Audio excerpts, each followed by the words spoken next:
今朝女亲讲龙皮嘛，大户人公仔一家门轰得起。小蛋姐，小蛋姐，你喊我啥？小蛋姐，小蛋姐是谁？丈母娘看女婿，娘妈打女婿。哎，啊，好吧，我弟弟，哎呦，乖得了，我的乖宝宝哎。阿布米嘛漂亮，漂亮，再漂亮没还不漂亮？阿斯塔哈，阿斯塔。放屁，你讲啥？再讲一遍。放屁。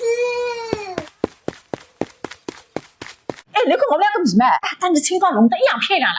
你的眉毛已经蛮漂亮了，主要你亲家还做了美瞳线。根本你要当我龙眼的美东西呢。走，回去跟你的亲家比啊。我老是没里向个手指，还还把个平毛地讲，你啷个人比下去噶？我为啥是出去做人的了？我为啥追得出去个了？小蛋姐睁眼，哎，我眼睛一眨，这个女人的两只大，大了，圆了，亮了。炯炯有神。弟弟啊，俺不漂亮还是我不漂亮啊？不行不了。